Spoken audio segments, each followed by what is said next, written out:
नमस्कार मित्रांनो. आज आपण तमाम महाराष्ट्रातील विद्यार्थ्यांच्या हिताचा प्रश्न आपण मांडणार आहोत. नीट 2025 ची परीक्षा झाल्यानंतर अनेक प्रश्न त्यांच्या मनामध्ये निर्माण झाले. अनेक प्रश्न निर्माण झाले असताना कट ऑफ किती लागेल? ऑल इंडिया रँक काय येणार आहे? ऑल इंडिया कोटामध्ये जागा मिळेल का? जर त्याच्यामध्ये नाही मिळाली तर महाराष्ट्र राज्यामध्ये आपल्याला गव्हर्नमेंट कॉलेज मिळेल का? सेमी गव्हर्नमेंट किती वरती मिळेल? किती रँक आली पाहिजे? आम्हाला किती मार्क आहेत? पूर्ण महाराष्ट्रामध्ये शेवटचा हा कट ऑफ काय असेल? या संदर्भामध्ये अनेक प्रश्न निर्माण झालेले आहेत. आता महाराष्ट्र राज्याची आपण या व्हिडिओमध्ये खास आपण जे आहे की चर्चा करणार आहोत की महाराष्ट्र राज्यामध्ये ज्या काही सीट अवेलेबल आहेत, व्हॅकन्सीज अवेलेबल आहेत, तर ह्या किती भागामध्ये विभागलेल्या आहेत, तर त्या संदर्भात आपण चर्चा करणार आहोत. कॅटेगरी वाईज नुसार जे आहेत की प्रत्येक जातीने आहे किती जागा आहेत, किती सीट अवेलेबल आहेत आणि त्याच्यामध्ये मेल फिमेल या गोष्टी सुद्धा आपण बघणार आहोत. तर या सर्व गोष्टीची चर्चा आजच्या व्हिडिओमध्ये आपण करणार आहोत. व्हिडिओ शेवटपर्यंत बघा. तुम्हाला सगळ्या गोष्टीची इत्थंभूत माहिती या व्हिडिओमध्ये मिळणार आहे. तुमच्या मनामध्ये कोणतेही प्रश्न असतील तर मला कॉमेंट बॉक्समध्ये नक्कीच करा. आणि हा एक गोष्ट तुम्हाला सांगू इच्छितो की चॅनलवर जर नवीन असाल तर चॅनलला सबस्क्राईब करायला विसरू नका. असे नवीन नवीन व्हिडिओ तुम्हाला मी घेऊन येणार आहेत. तर चला आपण सरळ आपण या आकडेवारीकडे वळूयात आणि बघूयात काय आहे ते. तर सगळ्यात गोष्ट मित्रांनो तुम्हाला सांगू इच्छितो की नीट 2025 जे आहे ही आपल्या भारताचं ऑल इंडिया रँक काय असणार आहे त्याच्यावरतीच तुमचं ऍडमिशन ठरणार आहे. खरं तर ऑल इंडिया कोटामध्ये किती जागा मिळणार आहेत आणि रँक काय येणार आहे. त्याचबरोबर आपण बघणार आहोत की महाराष्ट्र राज्यामध्ये एकूण व्हॅकन्सीज किती आहेत त्याच्या संदर्भात आपण चर्चा करूयात. आता तुम्हाला माहित आहे की एमच्या माध्यमातून जे आहे की ऑल इंडिया कोटाच्या माध्यमातून जे आहे ती जागा भरल्या जातात, बरोबर आहे. तर त्या जागा भरण्याचं काम कोण करतं? एमसीसी करतं. मेडिकल काउन्सिलिंगच्या माध्यमातून होत असतं आणि प्रत्येक राज्यामधील 15% जागा भरण्याचा अधिकार हे एमसीसीला आहे. त्याचबरोबर आपण जर बघितलं तर ह्या 15% जागा संपूर्ण राज्याच्या मेडिकल काउन्सिलिंग सेंटरला भरण्याचा अधिकार आहे. फक्त भारतामधल्या ज्या काही एकच असं दिल्ली राज्य आहे की ज्यांच्या 85% जागा ज्या आहेत की 85% जागा भरण्याचा अधिकार जे आहे की हे फक्त एमसीसीला आहे. त्याच्यानंतर प्रत्येक राज्याला त्या अधिकार दिलेले आहेत की प्रत्येक राज्यामध्ये त्या जागा भरल्या जातात 85% जागा, बरोबर आहे. तर आपण बघूयात की संपूर्ण महाराष्ट्रामध्ये ज्या काही 85% जागा आहेत त्या स्टेट काउन्सिलिंग बॉडीच्या माध्यमातून भरल्या जातात, बरोबर आहे. तर ह्या व्हॅकन्सी ज्या आहेत की किती भागामध्ये विभागल्या जातात. सगळ्यात महत्वाची गोष्ट ही आहे कारण जागा जरी 5000 6000 7000 जागा असेल, बरोबर आहे, पण ह्या विभागल्या जातात ना की प्रत्येक जाती वाईज जागा ज्या आहे रिझर्व्ह ठेवलेल्या जातात. मग प्रत्येक कॅटेगरी वाईज जागा कशा असतात त्याच्या संदर्भात आपण बघणार आहोत. तर सगळ्यात महत्वाची गोष्ट असते की कॅटेगरी वाईज जागा ह्या विभागल्या जातात. त्यानंतर आहे की मेलला किती आहेत, बरोबर आहे. कारण मेल आणि फिमेल याच्या संदर्भात सुद्धा जागा विभागलेल्या असतात की मेलला किती पर्सेंट आहेत आणि फिमेलला किती आहेत. 70-30 पॅटर्न तुम्हाला माहितच आहे. तर या संदर्भात आपण बघणार आहोत. आता आपण बघूया की नीट 2025चं ऍक्सेप्टेड कट ऑफ काय आहे. आणि हे मी नाही सांगत, तुम्हाला या संदर्भात मी वेबसाईट दाखवणार आहे. ऑफिशियल डाटा जो काही मी कलेक्ट केलेला आहे त्याच्या बेसवरती ह्या सर्व गोष्टी आपण या ठिकाणी बघणार आहोत. तर सगळ्यात महत्वाची गोष्ट आहे की जो महाराष्ट्रामधला किंवा ऑल इंडिया रँकचा जो कट ऑफ लागणार आहे हा जनरल कॅटेगरीसाठी किती लागणार आहे, बरोबर आहे. आता जनरल कॅटेगरीसाठी हा डाटा लागणार आहे जवळपास 26,200 ते 26,700 पर्यंत ऑल इंडिया रँक येण्याची शक्यता दाट आहे. याच्यासाठी जास्तीत जास्त मार्क जे आहेत ती किती लागणार आहेत, हे मार्क आहेत 530 ते 550 पर्यंत. ज्यांना मार्क्स आहेत एक 530 मी जास्त कमीत कमी धरलेले आहेत, म्हणजे 500 ते 550 पर्यंत जे आहे हे जनरल कॅटेगरीसाठी 26,200 पर्यंत येऊ शकतं. आता ईडब्ल्यूएसचं जर आपण विचार केला तर हेच ईडब्ल्यूएसचं 29,952 ते 30,000 पर्यंत जाऊ शकतं. त्याच्यासाठी 500 ते 540 पर्यंत मार्क असायला हवे असा एक ऑफिशियल डाटा सांगतो आपल्याला, बरोबर आहे. ओबीसीचं कट ऑफ जर म्हटलं तर हा 26,200 ते 26,700 किंवा 27,000 पर्यंत जाण्याची शक्यता आहे. कारण सीट या वर्षी महाराष्ट्रामध्ये एक वाढण्याचे चान्सेस जास्त दिसत आहेत, बरोबर आहे. तर ज्याला 500 ते 550 पर्यंत म्हणजे जनरल आणि ओबीसी कॅटेगरी ह्या समतुल्य चालत असतात, त्यांच्यामध्ये फार मोठी फाईट आहे.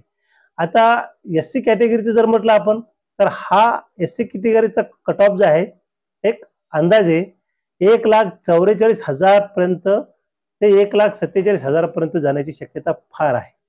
त्याच्यामध्ये तुम्हाला 100% गव्हर्नमेंट कॉलेज मिळू शकतात. ज्यांना 424 बरोबर आहे, 424 ते 450 460 पर्यंत मार्क्स मिळतील त्यांचा कट ऑफ हा 1,44,000 पर्यंत जाण्याची दाट शक्यता आहे. आणि महाराष्ट्रामध्ये गव्हर्नमेंट कॉलेजला तुम्हाला 100% चान्सेस आहेत गव्हर्नमेंट सीट मिळण्याचे, बरोबर आहे. आणि एसटी कॅटेगरीसाठी हा कट ऑफ जो आहे की ऑल इंडिया रँकचा जर म्हटलं तर 1,80,000 ते 1,85,90 पर्यंत जाण्याची शक्यता आहे. आणि एसटी कॅटेगरीसाठी हा शेवटचा कट ऑफ जो आहे ऑल इंडिया रँक मधला 410 ते 440 पर्यंत येण्याची शक्यता वर्तवली जात आहे. हे ऑफिशियल डाटाबेसच्या आधारावर मी सांगू इच्छितो, हे माझ्या मनाचे ठोकताळे नाहीत. मी तुम्हाला शेवटी वेबसाईटवरती अनालिटिक पण करून दाखवणार आहे. आता महाराष्ट्राच्या 85% जागाचं जर आपण अनालिसिस केला मित्रांनो तर एकूण कॉलेज किती आहेत महाराष्ट्रामध्ये? एकूण कॉलेज आहेत बघा 80, बरोबर आहे. एकूण कॉलेज आहेत 80. त्याच्यानंतर एकूण सीट किती आहेत?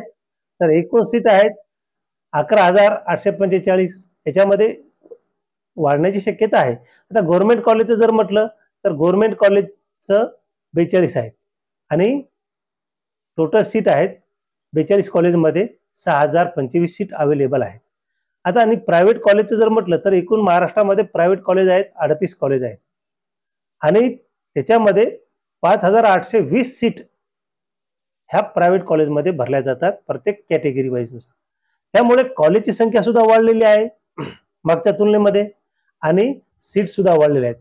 त्यामुळे मार्क कमी येतील याची तुम्ही चिंता बाळगू नका, कारण जागा तेवढ्याच राहणार आहेत, जागेमध्ये काही कमी जास्त होणार नाही. आता आपण महाराष्ट्र राज्यामध्ये कॅटेगरी वाईज जर म्हटलं तर प्रत्येक कॅटेगरीला किती रिझर्वेशन असतं तुम्हालाही माहित आहे. आता ओपनचं जर म्हटलं आपण तर 50% आहे, ओबीसीला 19% आहे, एससी कॅटेगरीला 13% जागा आहेत, एसटीला 7% आहे, व्हीजेला 3% आहे, एनटीला 2.5% आहे, ईडब्ल्यूएसला 10% आहे आणि पीडब्ल्यूडीला 5% जागा ज्या आहेत ह्या कॅटेगरी वाईज महाराष्ट्रामधल्या 85% जागांमध्ये विभागणी केलेली आहे, बरोबर आहे.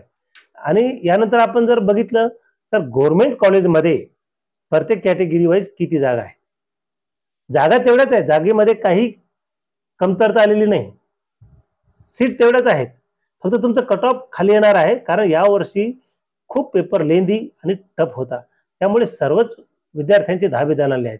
आता आपण ओपन कॅटेगरीचा जर विचार केला मित्रांनो तर ओपन कॅटेगरीसाठी गव्हर्नमेंट कॉलेजला ह्या 1,299 जागा आहेत, ईडब्ल्यूएस साठी 487 जागा आहेत, एससीबीसी साठी 504 जागा गव्हर्नमेंट कॉलेजमध्ये राखीव आहेत, ओबीसी साठी 949 950 जागा आहेत, एससी कॅटेगरीसाठी ह्याच गव्हर्नमेंट कॉलेजमध्ये महाराष्ट्रामध्ये 651 जागा ह्या राखीव आहेत, एसटी कॅटेगरीसाठी 351 जागा राखीव आहेत आणि व्हीजे कॅटेगरीसाठी 145 आहेत, एनटी 1 साठी 124 तर एनटी 2 साठी 176, एनटी 3 साठी 103 जागा आहेत आणि ह्या बाकीच्या जागा सुद्धा राखीव आहेत.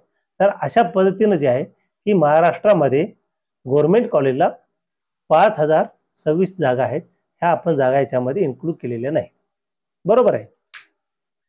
तर आणि प्रायव्हेट कॉलेजची जर आपण गोष्ट केली तर या वर्षी महाराष्ट्र राज्यामध्ये 85% मध्ये ज्या काही प्रायव्हेट कॉलेज आहेत तर प्रायव्हेट कॉलेजमध्ये ओपन साठी आहेत 1,667 जागा, ईडब्ल्यूएस साठी तर नाहीच, एससीबीसी साठी 307 जागा आहेत, ओबीसी साठी 292 आहेत, एससी साठी 199 जागा आहेत, एसटी कॅटेगरीसाठी जर म्हटलं तर 108 जागा आहेत, व्हीजी कॅटेगरीसाठी आपण बघूया 45 जागा आहेत, त्याच्यानंतर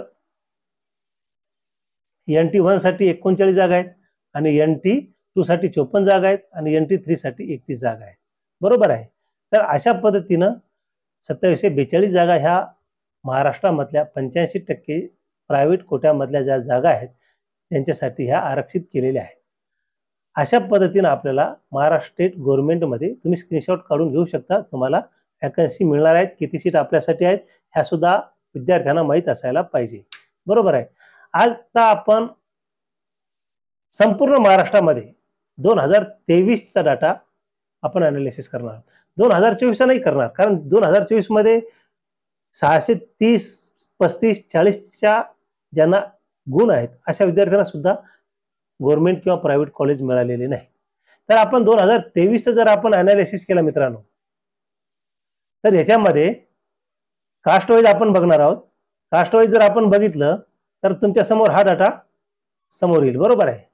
आता कास्ट वाईज जे आहे की कास्ट वाईज आपण ओपन कॅटेगरीला जर बघितलं तर 2023 मध्ये 580 वर लागला होता.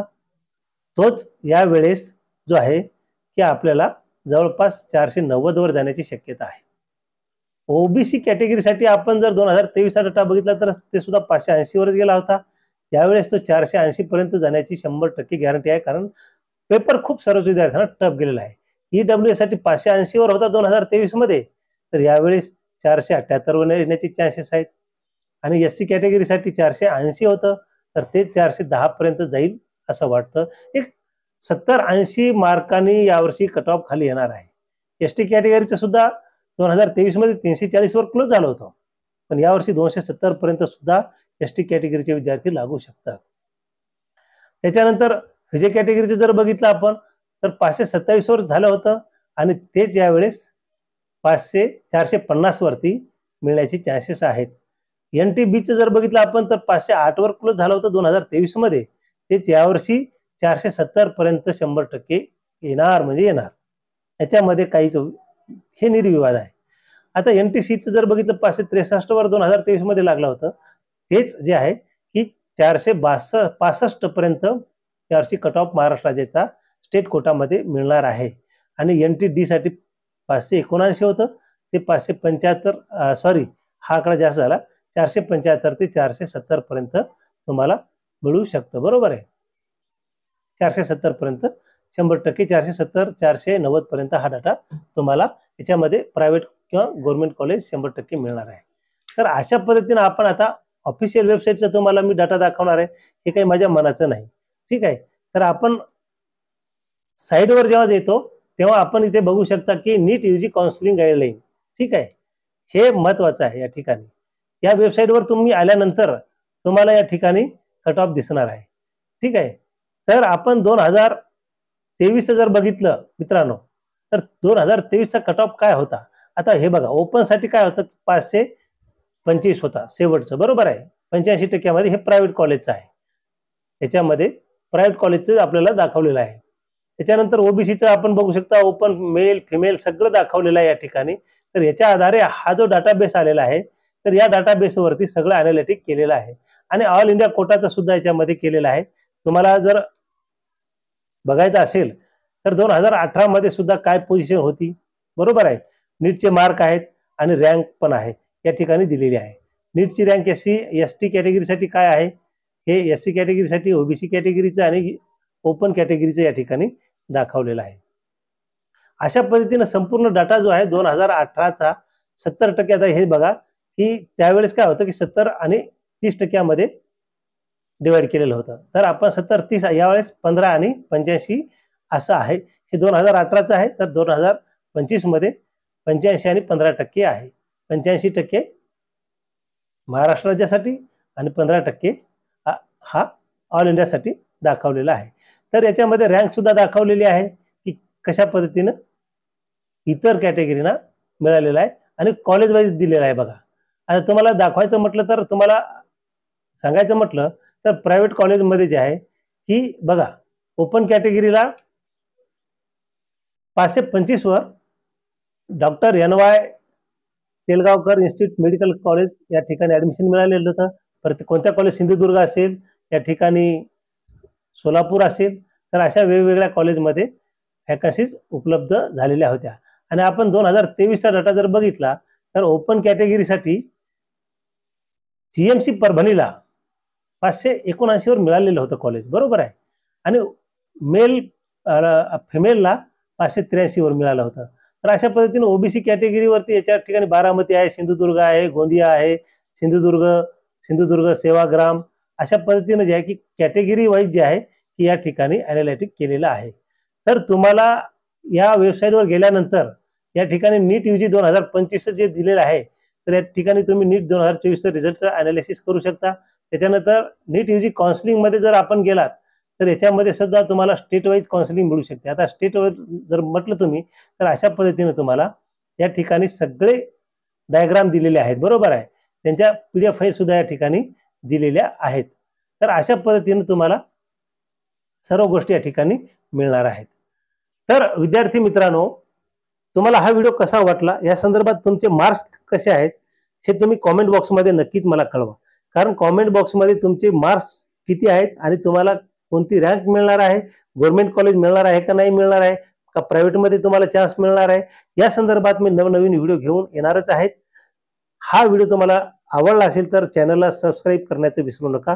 कारण या चॅनलच्या माध्यमातून जे सर्वसाधारण विद्यार्थी आहेत, जे काउन्सिलिंगची फीस भरू शकत नाही, अशा विद्यार्थ्यांना मी माझ्या पद्धतीने 100% मोफत सल्ला या चॅनलवर देण्याचा मी प्रयत्न करणार आहे.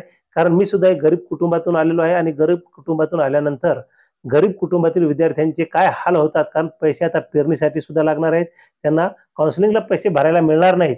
तर या संदर्भात सर्व व्हिडिओ या चॅनलवरती मी अपलोड करणार आहे. तर नवीन असाल तर चॅनलला सबस्क्राईब अवश्य करा आणि बेल आयकॉन सुद्धा दाबा आणि कॉमेंट बॉक्समध्ये तुमच्या प्रतिक्रिया मला नक्की कळवा. पुन्हा भेटूया पुढच्या व्हिडिओच्या सोबत. तोपर्यंत धन्यवाद.